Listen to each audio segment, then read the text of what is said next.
สถาปัตย์มือละ3ข่าวเนาะมื้อนี้อาจารย์จอกจะมาเว้าเรื่องดึงสำนักงานสถาปนิก MVRDV นั่นเองเนาะได้รับการอนุมัติให้ปรับปรุงวัดพุทธชื่อดังที่มีชื่อว่า Plum Village Buddhist Monastery อยู่ที่ประเทศฝรั่งเนาะโครงการนี้ก็เป็นโครงการ Renovation เนาะเป็นการปรับปรุงโครงการเดิมบ่แม่นการสร้างใหม่ทั้งหมดได้เน้นการใช้ของเดิมให้คุ้มค่าเนาะก่อนอื่นอย่าลืมกดไลค์กดติดตามผู้ใดสนใจสมัครเรียนคอร์สอาจารย์จอกเข้าไปที่หน้าเพจ TikTok เข้าไปเว็บไซต์เลยสมัครเรียนได้เลยเด้อวันนี้ก็เป็นวัดที่ก่อตั้งโดย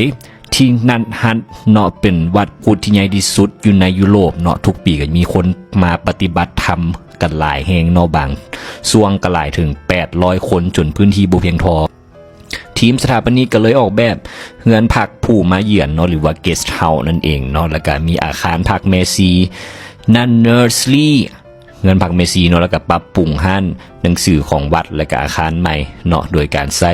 ทิมเบอร์หรือว่าไม้เนาะเป็นและวัสดุธรรมชาติเพื่อลดผลกระทบต่อสิ่งแวดล้อมพังวัดเนาะก็ถูกจัดใหม่ให้มีค่าฟรีเนาะก็บ่มีรถรบกวนบ่มีรถเข้าไปว่าซั่นซะสามารถย่างง่ายสงบเหมาะกับการปฏิบัติธรรมทีมออกแบบบอกว่าโครงการนี้เนาะก็ต้องdeep listening เนาะต้องฟังอย่างตั้งใจเพราะว่าชีวิตของพระเนาะบ่คือผู้ใช้งานอาคารทั่วไปเนาะงานนี้ก็บ่แม่นเว้าแต่เรื่องสถาปัตยกรรมแต่อย่างเดียวได้แต่เป็นการออกแบบให้สอดคล้องกับธรรมชาติและวิถีชีวิตไปนำและวัดลาวเฮาได้เป็นจังไดท่านมีความคิดเห็นจังไดผู้ใดสนใจเรื่องสถาปัตยกรรมอย่าลืมกดไลค์กดติดตามกดแชร์เพจ Facebook TikTok YouTube ทุกช่องทาง Instagram ของอาจารย์จอกในเด้อ